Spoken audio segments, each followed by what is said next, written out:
So, it's the January transfer window we've all been waiting on. Tonight I'm joined by Chris and Stuart to look at Celtic's recruitment strategy, what positions we must strengthen in this window, and how many players have to leave. We'll also talk about who is ultimately responsible for recruitment at Celtic. Here we go.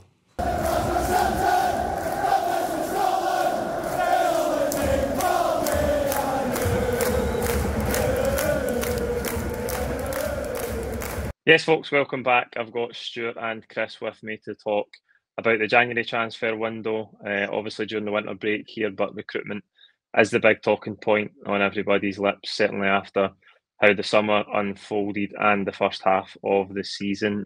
We've got questions in from you guys to go through as well, and those will form a sort of starting point for the discussion. But Chris, we come into this January window off the back of 4 straight wins.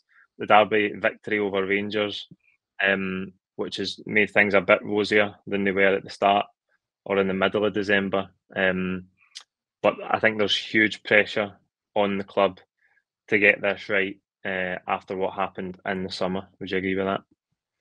Yeah, can't disagree. Huge pressure is the right words, Paul. I mean, we were talking off air. I think this is one of the most significant title races in terms of where the clubs would be at the conclusion of this league campaign, because let's be honest, we haven't really built from a position of strength. That's evidenced by who we bought in the summer. We bought multiple £2-3 million players, with the exception of Mike Nawrocki.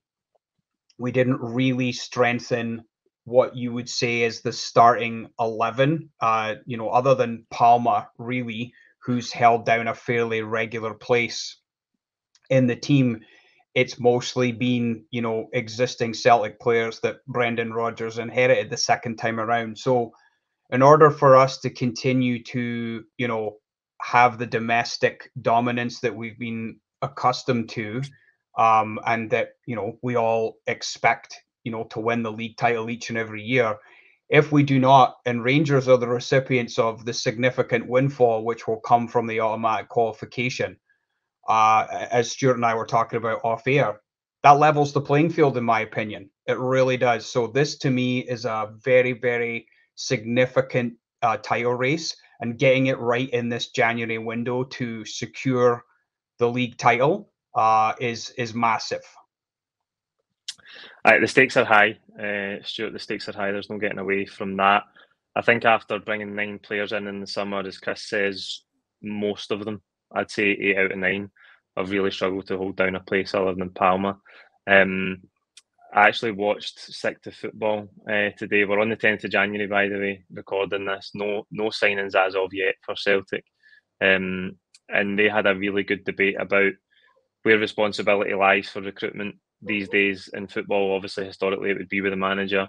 Going back to the managers who oversaw everything at a football club, they would have full control over recruitment. But obviously nowadays we see a lot more modern structures with technical directors of football, whose job it is to identify players and give them to the manager. I think, Stuart, this is a key point for us, because since Brendan Rodgers arrived back at the club in the summer, shortly into his tenure, he was saying things like, I'm just here to coach the players that I'm given. He was very complimentary. I suppose you could call it the party line when he was unveiled about the improvements there has been in the recruitment structure since he returned to the club compared to his first spell as manager. But this brings us to the first question. Eddie Quigley is asking, if we don't do the right business in this window, who does the buck stop with? And I think that's a huge question, Stuart. And for us this season, we've already seen maybe a bit of this play out, about the power struggle between the manager and the board and the recruitment team. Brendan Rodgers constantly talking about quality. How do you see that at Celtic just now, and do you think it's as it should be? No, nowhere near, Paul. The buck stops where it's stopped for a long time with Celtic. Rangers got liquidated, and within a decade were champions of Scotland again, despite having to come through the divisions. That should never be something that any club that is properly run would allow to happen. And unfortunately, and by the way, to blame the board. The board are to blame for this. The board are to blame because everything is always reactionary. The best result in Celtic's history, like recent history at one point, was the fact that Ronnie Dyler got beat in a cup semi-final because they actually went, oh no, do you know what? We need to get our fingers out and appoint someone that's capable of doing the job, right? If we'd lost that game just before the break there, then I think we may well, just to kind of show sort of willing, have seen a signing come through the door, because everything is reactionary at every single point. And never does there seem to be any sort of sense of modernisation. You've got Dermot Desmond's checkbook and then the yes men in that boardroom who do whatever they're told. That is essentially, and now it's like chronic nepotism. Peter Lawwell leaves, then comes back and brings in another one. It's absolutely shocking that Celtic fans are treated so contemptuously by the people in charge of the club. I am so angry at the way that this club has become something that is used for their whims and whatever they think, and a vehicle for profitability for these people. I am sick to the back teeth of that being the case, and I think Celtic fans deserve better. Now, look across the city. Rangers, who got all their signings, like most of them wrong in the summer, right? That was just because Michael Beale and the sporting director maybe identified the wrong targets. But do you know what? They're showing ambition. They're showing that they have a modern model. They're doing all the things that Celtic tried to do. They brought Don Mackay in. Don Mackay was not going to be a yes man, was actually going to challenge things upstairs. How long did he last? Absolutely shocking. Like, and the buck stops with the board, and it will continue to stop with the board. Sorry. If I was planning there, man. you know on often, mate. I feel like you've been storing that one. I need to play devil's advocate though, because when you talk about Rangers structure, ultimately Rangers structure has failed them in recent seasons domestically. They've had 3 managers in the space of 3 years, and they do keep getting their recruitment wrong. But what they're doing is they're at least trying to approach it with a model that is more akin to the way, modern football works. Like, we're in 2024 now. These days of the Godfather-like figure are gone. In Celtic, they were probably never true anyway, because the Godfather is the person that has the money at this football club. And that is who will always be, maybe with another few choice figures, the people that have the saying in what happens. Rangers have made the wrong decisions. Rangers are operating for a different part of the market. I would argue that they have a more challenging job than Celtic, because what they're trying to do is they're trying to aspire to the level that our squad has got to. Celtic got unbelievably lucky with Ange Postecoglou. I've said on this channel before, they got a sporting director and a football manager in one. I think if you take that away, I don't think Celtic are as far ahead of Rangers as they are. And I think it's got to be very lucky that they bought absolute rubbish like Dessers in the summer. But what there was alignment. There was a strategy. With Celtic, the strategy is buy projects and hope a few of them come off. Whereas with Rangers, there was actually a plan there. And yes, they have failed to a point. But for Rangers even to have got to a European final as they did, and to have won a championship from that position, think of how far away they were, like just over 10 years ago. And then think of where they're at now, where basically, if, as Chris quite rightly said, they win the title this year, then I think the advantage that Celtic have had, even when Rangers won the title, everyone always had the sense that Celtic were still a bit ahead as a kind of club, right? I think if Rangers win the title, in terms of the viability of signings that they can get and the overall infrastructure of the operation, it's a lot more equal than it's been for a long, long time. And that is the sad part of this. Celtic had the chance to be the dominant force, as Kevin Bridges said. Scottish football's not a 2-horse race; it's show jumping. Like, that's gone, and it could have been something that, with a correct strategy and the right people around the table and the right voices challenging things. Like, you guys all know for your own jobs, right? The very best people to work with, especially the bosses and that, are the ones that you can challenge and they challenge you, Do you know what I mean? And that doesn't seem to be the way of things at Celtic. At Celtic, it seems to be that there are a few power brokers that have their say and do things their way, and that's it. Chris, Stuart sums up maybe a lot of people's frustrations with the board. I'm keen to keep it positive in some way, though. I don't want the tone of the video to be absolutely negative. What do you think? What do you think of the current structure and whether or not it's being fruitful enough for us? So what I do think there is an opportunity to get it right. And the reason I say that there is an opportunity is because I agree, Don Mackay was clearly willing to challenge the status quo, and we never really were given a reason as to why he was let go so quickly. But what I will say and Stuart's point about Ange is well made, right? We were definitely fortunate to have a man who transformed the way we played football and the way we approached recruitment with his ability to identify talent and play him in his system and get the most out of those players. But to Michael Nicholson's credit, within that relationship, he was a backer and willing to enable Ange to bring his ideas to life. We bought into it as fans, gave him the time to get the results right on the pitch. So it tells me that it can be done.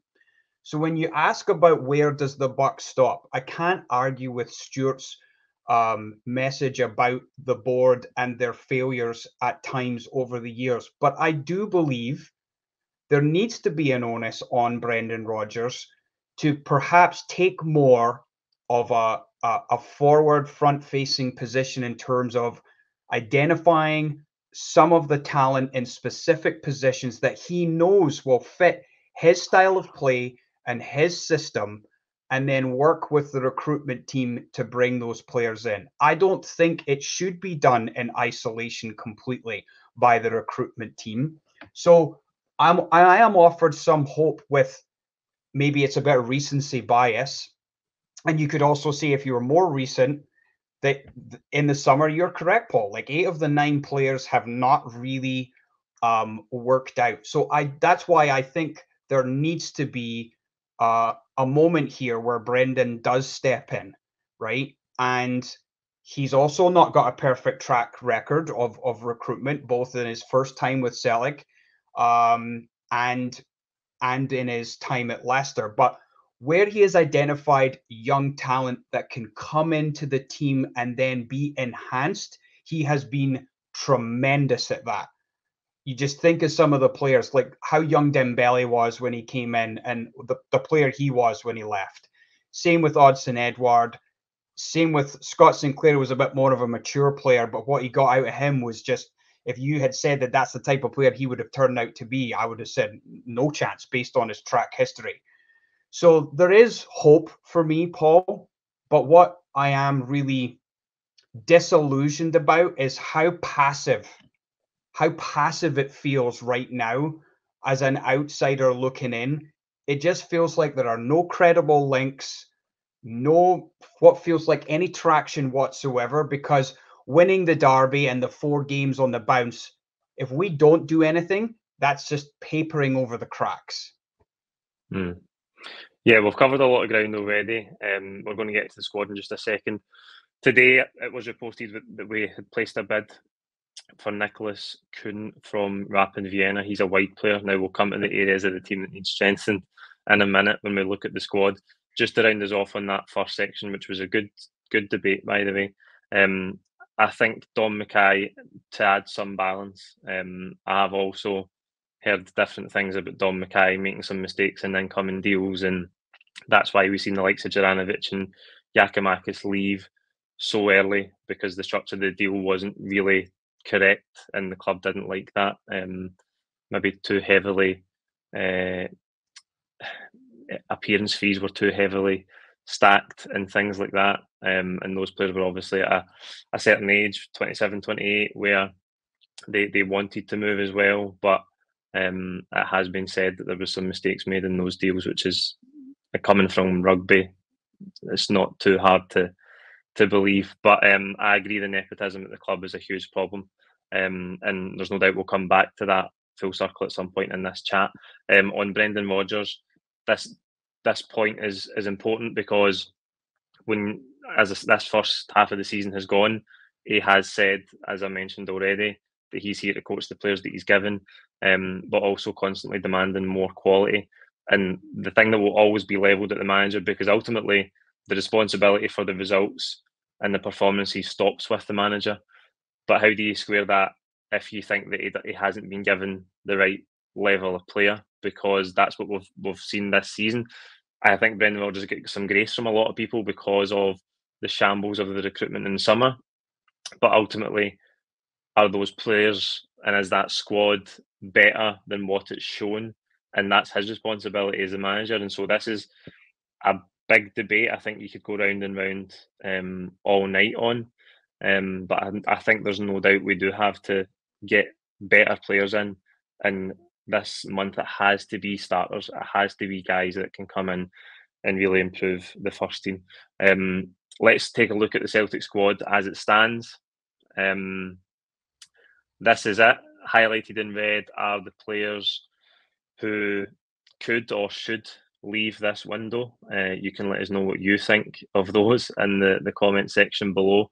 Gucci has already left. He's not on this list because when you think about the number of players Brendan Rodgers has to deal with on a day-to-day basis in the first half of the season, he's been out on loan anyway. The thing that stands out, Stuart, to me is there's so many players on that list who haven't had a sniff of first-team football. The likes of Kobayashi, who's almost out the door already. Lagerbielke, who only came in the summer, who's barely played any minutes other than the run of games he had at the start of the season when we had the injury crisis. Bernabei can't get a look in, and we think he's way short of the quality we need. Kwon and McCarthy have never been seen. McCarthy's been here for 2 years. Marco Tilio has played a handful of minutes, but doesn't look anywhere near equipped or ready to be a Celtic player. There is so many players there who haven't made the grade. Yeah, it's absolutely right. It's a squad stacked with mediocrity. It's a squad as well that is not well balanced. I mean, if you look in goal, you've got Joe Hart and Scott Bain. I think a lot of Celtic fans would argue that neither of them are good enough. There's certain positions where we've got one standout player as the starter. Alistair Johnson, despite some of his poor deliveries, is a player I really like. I think he's really tenacious and just gets it. First Old Firm, he was crunching into tackles and stuff. You're like, right, sound. Centre back, Liam Scales has emerged, partly through necessity, but sometimes, can't remember the exact old saying, but what is it? When in adversity, like opportunities arise or something like that. Liam Scales has been a thing of that. But I think if you look at Carter Vickers and Navrocki, that's a strong pairing for me. And like the depth there's decent, probably. Lagerbielke, though, abject failure of a signing. Saw a video of him before he came in. He was spraying odd passes and all that, but this was meant to be one of his best performances for Elfsborg, and he crunched into a challenge that would have been a definite red card. Left-hand side is obviously really, really poor. But then we're particularly stacked on the left wing, where you've got Maeda and Palma can play there. They're both strong options. Centre of midfield, the only player I've seen that I think is discernibly improved since when you're talking about Rodgers, it's all about getting the most out of players, isn't it? The only one that's really pushed on is Matt O'Reilly. I would say everyone's either stayed still or regressed, bar him. Paulo Bernardo's emerging as someone that I think could be a real asset. I think centre of midfield probably is the one area that we're all right. But everywhere else, I think you could argue there's a need for a body. Centre back and centre midfield centre back's okay. Centre midfield's good. Everywhere else, you could improve it. And with 30 odd players actually in the squad, saying that just shows that it's a squad that's got far too many players that just aren't good enough. That brings us to the next question. Chris, the squad's sitting at 32. How do we trim it to a manageable size while adding genuine quality, and how many have to leave? before we add any. I mean, what's your opinion on how many do you think? How many do you think have to leave is a different question to how many can we actually get out the door? Because when players aren't playing, it's really difficult to move them on, especially when they're under contract. And if there's not any interest from other clubs, the club's limited in terms of what they can do with them. But there's even some players on there who aren't highlighted in red, but there's question marks over their future. I think the likes of Yang, David Turnbull, whose contract's running down as well, Mikey Johnston as well. There's other players there who I haven't highlighted whose future at Celtic is far from certain as well. Yeah, I agree. So let's answer the question in the context that if all things were equal, the players could be moved on. For me, I think we need to take 9 players out of the squad. Like 32 needs to be like 23 or 22, 9 or 10, legitimately, because the wages alone, I know they're not on massive wages, but it all adds up. So 9 or 10 for me is the number. And if you look at what you had on the screen there, in the red alone, you're almost there. And then if Turnbull doesn't sign a new deal and we'd say we decided to move on from Yang and Mikey Johnston moves on, you're upwards of maybe 11 or 12 players could be trimmed off the squad. But that to me is the number. In terms of coming in, it's 4 players of true quality for me. Need a goalkeeper, number 1, hands down. No, love Joe Hart. Perfect signing for Ange Postecoglou at the time we needed some real stability in net. A player of the highest quality in his past, still had enough to be able to give us a sense of comfort back there. He's done tremendous. It's time to build a plan for the future. Greg Taylor, phenomenal under Ange Postecoglou, inconsistent under Brendan Rodgers. Need to strengthen at left back. That's 2 of those positions that we absolutely need. Then I think it's a striker for absolute certainty because I just don't think is really at the level where if something was to happen to Kyogo, I don't think we could all feel any level of confidence. And it also means that Rodgers can't really try anything with a different system if personnel in other parts of the park aren't really doing what he wants, that he could perhaps go a 4-4-2 or a modified 4-3-3 or something, right? The other signing that I think we probably need, it's not in the central of midfield. I think it is another winger, but it's a winger of like true quality. I get this is going to be a recency bias comment, but Jota was everything you want in a Celtic player. Big game player, scored goals, could make something happen out of absolutely nothing, and scored a lot of goals against Rangers, which in Scotland, domestically, that's what you're judged against, right? Harold Bratback was a phenomenal goal scorer, could never score against Rangers. That's what Celtic fans remember. And there are probably countless other players that kind of fall into the same boat, but that's for me 4 really big signings. So let's say you took 10 out, Paul, you're at 22 and you bring in 4 quality, the squad size is at 26. That's reasonable, in my opinion. Yeah, just on the striker point, Stuart, I'm conscious of time. Chris doesn't have a great deal of time. We've got a few questions about strikers. The first one is, if you had a choice of all the strikers we've been linked with, who would you go for?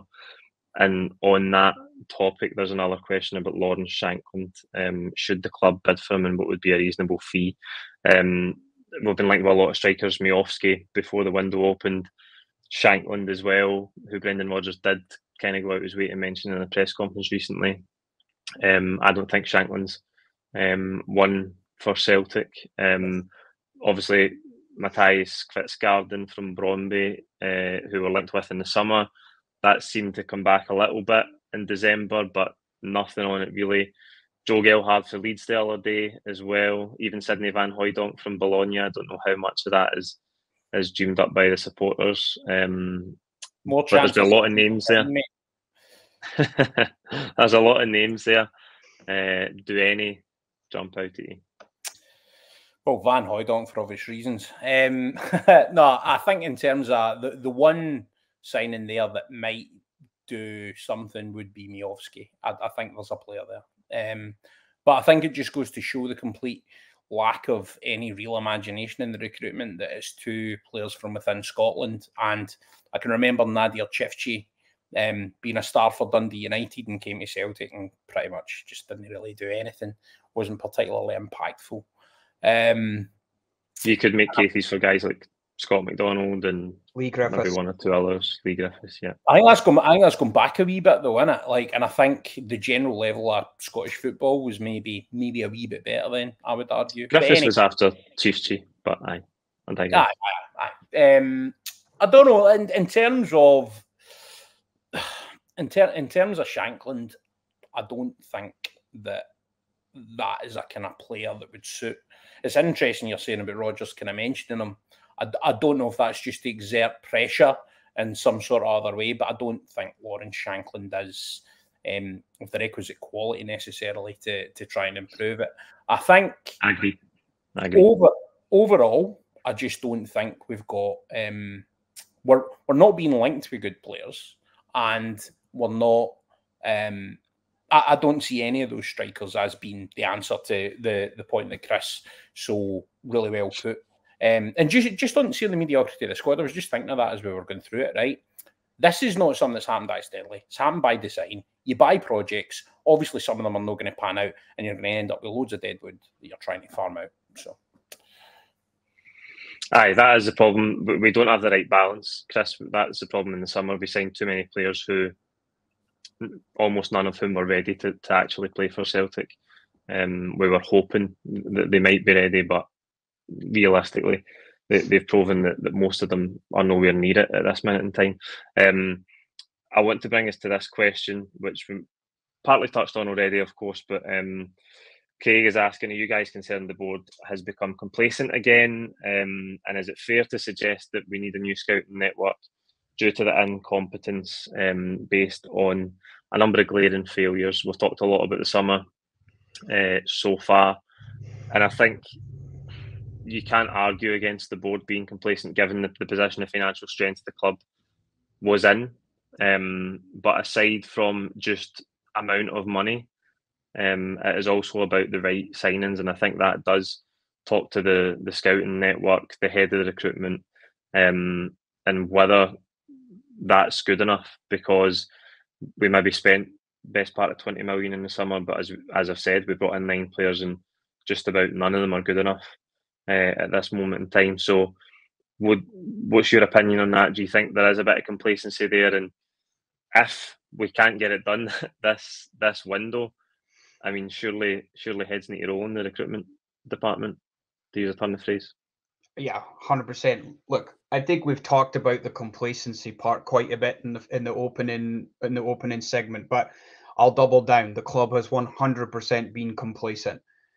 The rule in football is you build from a position of strength. Domestically, to have £72 million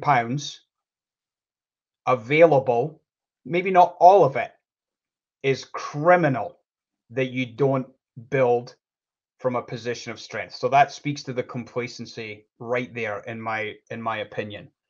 In terms of spending the right amount of money, £10 million on Cameron Carter-Vickers, because by the time all the add-ons are there, it's going to be close to 10 million, yeah. Right? Once they're triggered, it's 10 million. 6 million on Jota, 4.5 million or 4 million on Kyogo. That is £20 million on 3 players. Now, Jota has left, but 2 of those players are regular players that you know, if healthy, are first on the team sheet. The most important players in the team. Right. So what do you get when you spend 20 million on 9 players versus 20 million on the right 3 players? That is the issue that the club faces. So if the infrastructure that is lining up those players and making them available to Brendan Rodgers, who I already said needs to get more involved, is not working because those players either can't be brought on. Like Bernardo, for me, I think if he continues to trend in the way he's going, I'd spend the $6 million and I'd keep him, because we're not keeping Matt O'Reilly for much longer. It's just a fact. He is going to sell for upwards of £25 million. I guarantee it. He is just too good of a footballer. That's part of our model. We've come to accept that. But what I cannot accept is spending £20 million on 9 players when you can clearly spend 20 on the right 3. So if we can't get that right now, and if the same happens again in the summer, it shouldn't even be allowed to get that far, then absolutely the scouting network, the recruitment, it's all gone. And we need, to Stuart's point from earlier, truly modernize how we look at players, how we identify talent, how we enhance that talent, and then flow that into what is our model of, we will generally keep players for 3 or 4 years and then we will move them on for massive profit. But then the mistake we have made is not reinvesting that in the next set of talent. That is where the club has failed us, period. I think, see, on transfers, I think it's easy sometimes for supporters to think, why don't we just have this player and this player and this player? I understand. I think we all understand that it's obviously complex. The world of football transfers is complex. Everything needs to align. And you'll have a list of targets in each position, and you might not always get the first choice or the second choice target. But ultimately, that is the job of the recruitment team, to find the right players, to make deals happen, and to sell them on coming to Celtic. I think to just round off on the point about complacency and whether we get it right in this window or not, there's no doubt it has to get better. And I think I heard Vincent Kompany making a good point in the summer about he always says to his players that they have to be better than every other player in the world that Burnley can afford in that position.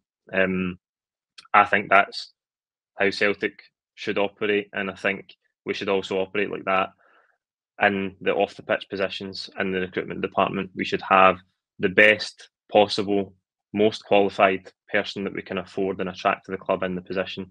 And I don't know if we can honestly say that is the case at this minute in time. Why do that when you can make a nepotism appointment? Like that's the kind of view. Like, and I think it's contempt for the fans that you're showing by doing that. I'd kind of calculate in my head, I might take a bit of pasting for saying that Rangers model's great. It's not. They're not a very good version of that model, but they're at least modernising with the times. Celtic are stuck in the 90s at best. There you go. That'll do us for tonight. We could talk for hours and hours about this, and we'll no doubt come back before the window closes. Maybe even get Chris and Stuart on again as the deals start to come in, hopefully. And hopefully we're able to move some of the fringe players out as well. But thank you for joining us. You can give your thoughts on all the questions covered in the comments below. Don't forget to subscribe, and we will see you very soon. Cheers.